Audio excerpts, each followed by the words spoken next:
Lagos remains one of the best locations that people want to buy a house in Nigeria. And in this video, I'll be sharing a step-by-step guide. This is all that you need to know about buying a house in Lagos. It's going to be a detailed video, and I want to encourage you to do something. Settle down, grab a pen and a paper, and make sure you don't skip any part of this video, because you might skip a part, and that might be what will be the most important thing that you would miss out. Now let's get started. Now, the first step would be to do your research.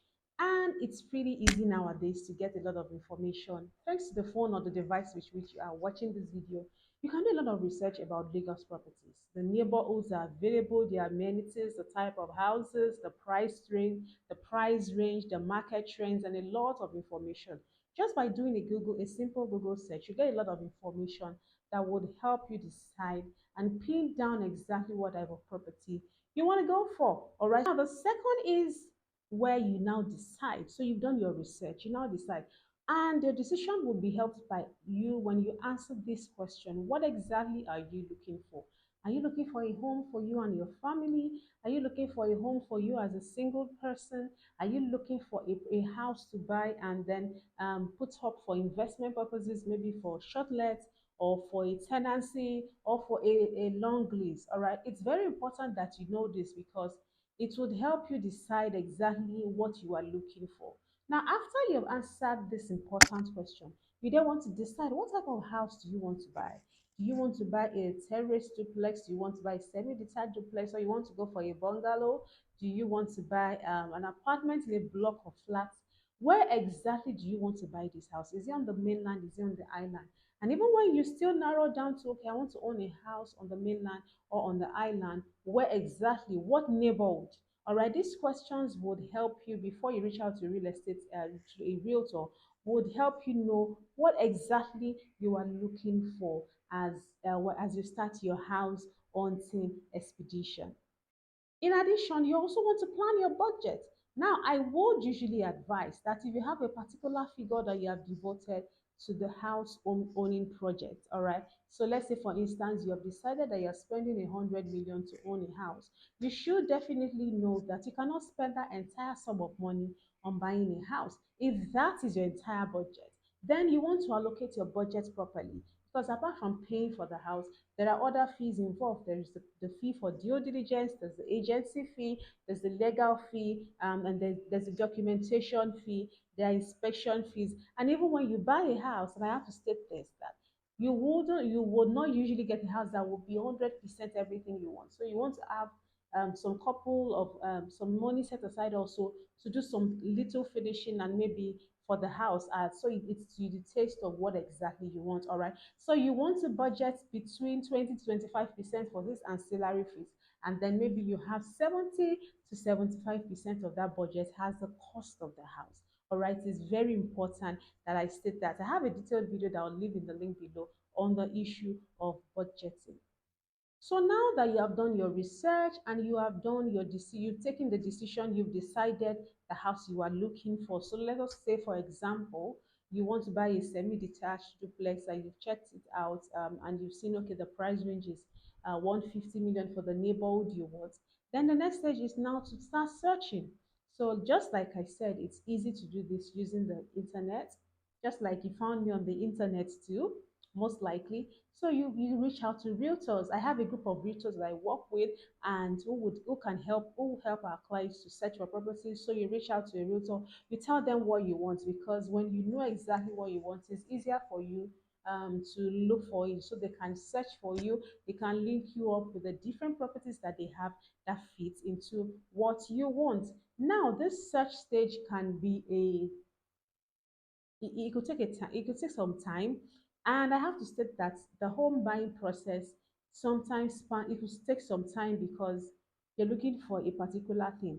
And the thing is, when you buy a house, sometimes you could get a house that you like, but maybe the environment, the neighborhood is not what you want.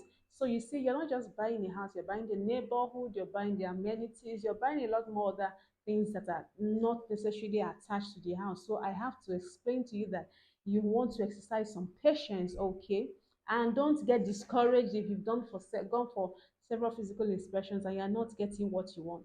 So another tip that could help you, and I usually tell my clients, is to do virtual inspection. So you could ask for videos to be sent to you ahead, so that from the videos you can then decide and look at, okay, this really looks like what I really want, and then you then go ahead for the physical inspection.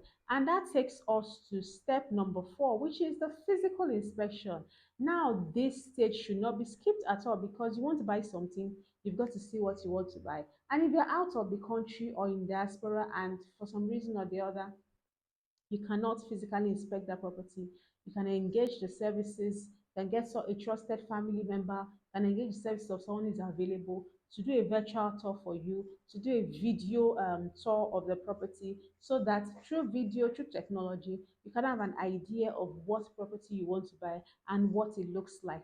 So what are the things you should look out for when you go for inspection? The neighborhood, the surrounding, the drainage, the building itself, the wood, the roofing, the plumbing, the electricals, the sewage. Just look at it comprehensively. Look at the house. You're buying a total package, so you want to ensure that you take a look at it holistically. The day you are going for a physical inspection, you want to ensure that you take your time to look at it very well. Also, I usually advise my clients that if they have made up their mind that they want to buy a house, they should also engage a structural engineer to conduct a structural integrity test on the building to be sure that the quality of the house is top notch. You don't want a house that you would buy and God forbid has so many structural defects and is totally uninhabitable. All right, it's very important. Another thing you also want to do is to check who are you buying from, how long have they been in the industry, and then complaints about the houses they've been building. These are the things you want to pay attention to. All right, so that is very important for the physical inspection. Now, the fifth thing that you then want to pay attention to when you have found what you want to buy is to discuss the financing options. So, of course, this wouldn't be a big issue if you're doing an outright payment for the property. But if you be paying in installments over a period of time, this is the stage where you let the seller or the developer who is selling to you know, and you let them know the terms of that arrangement. So, if for instance you want to pay for by install, you want to pay for in installments, but developer is only open to outright payment, then that might not be able to work. So maybe that then means that you have to look for another property. But putting your cards on the table and being clear about, okay, this is how we want to fund this project is very important and is very key. Yes, so after discussing this, we then go to the due diligence stage. This is where you engage a lawyer and a surveyor. So the lawyer's job is to check all the necessary documents relating to that property to confirm that the title of that property, meaning the ownership of that property, belongs to the person who is actually selling to you. You are not paying for a house that is owned by Mr. A, you're not paying to Mr. B. That's very, very important. You want to be sure that the land upon which that house is built is not a government acquired land, because if you build on government acquired property, the property belongs to the government, and if you make payment to any seller or developer, one day the government will come and still come and claim their property. And there's an adage that says that one day of the government could mean yes, but it would come. And I don't think you really want to get yourself involved in an issue with the government. So you want to be sure that that land is free from government acquisition. Also, we also check that the building approval for that property was sought and granted and it was followed. So for instance, if an area, for instance, is supposed to be for a is a commercial property and then you build a residential property, or the permit that was given is different from what was built, that could pose a challenge for you as the buyer. So these are the things that we check at the due diligence stage by the lawyer. And then the surveyor also comes in to do a physical charting of the property if necessary, and confirm that whatever documents you have with regards to that property actually tally with what is on ground. So there's something called the coordinates that shows the location of a property, and the surveyor will be able to answer that question and say, yes, okay, this coordinate matches with the documents with regards to this property. This due diligence step is not something you do not gloss over at all, because now there are many issues with property that you could run into, but when it comes to legal issues, they are often always unsolvable. For instance, if you buy a property on a land that is should not be built, no matter what you erect on that land, you will still run into trouble one day or the other. Someday, it could be years after with the government, because you've breached the law. You want to be sure that the local laws and regulations were complied with in building that property. That's very, very important, especially in Lagos State with the wake of everything. that has been happening. I hope that we are a lot more receptive to doing this necessary due diligence step, just to be sure that the money you are putting down for that property is being put in a safe property. That's very important. And so that is step number 6, due diligence on the property. All right, so we have just two more steps to go, and you are the proud owner of a house in Lagos. Who is excited? Okay, so this is the seventh stage. Now you have done your due diligence, and the lawyer and the surveyor have issued you a report to say, yes, this property is fine, is you're good to go. There are no legal issues with this property. It is built according to the law, rules, and regulations of of Lagos State. The building approvals were sought and granted. The structural engineer has checked and the house is good. There are no structural defects. This is when you then move to the closing stage, which is where the house is paid for and the documents are drafted. Please note that just making payment for a property doesn't make you the owner of that property. The law is very trite that ownership of a property has to be transferred through a legal instrument, through a deed of assignment. It could be called a deed of conveyance or deed of sublease in some instances, but your lawyer would be the best guide to let you know what particular name the document should be given to. But most importantly is the content of the document. Now, let me also state that if you're buying a house and you're paying in installments, when you make the first installment payment, you are not going to be ownership is not going to be transferred to you via a deed of assignment or a deed of conveyance because you've not finished payment. So what we would usually draft will be a contract of sale stating the terms of that transaction, how the transaction is going to be completed, what happens if there's a default, what's the timeline for delivery, and many other things. So that will stand in the gap until you then finish payment and ownership is transferred to you, and then you have the deed of assignment signed by all the parties. So the deed that is transferring ownership to you as the new seller is drafted by your lawyer as the buyer's lawyer, right? So it usually involves series of negotiations. So typically, as the buyer's lawyer, I draft for my clients and I send to the seller's lawyer to review. Okay, so we look at the terms and the conditions, especially where it's an installment payment. That is where the terms and conditions would usually we could have to negotiate some of them. Okay, so when we then reach a consensus, then that is what we do. We then agree that okay, this agreement as it is fine by both parties.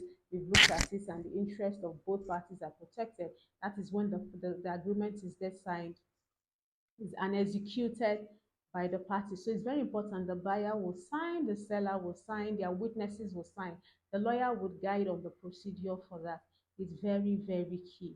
Now, if it is you're paying everything outrightly, once payment is made, you're given possession of the property, meaning the keys are handed over to you and you have physical possession of the property. I think congratulations are in order at this stage. And if it is an in installments, when you do the final payment, the deed of assignment is also executed and possession is handed over to you, and you have become the proud owner of a house in Lagos. Fantastic, fantastic, fantastic.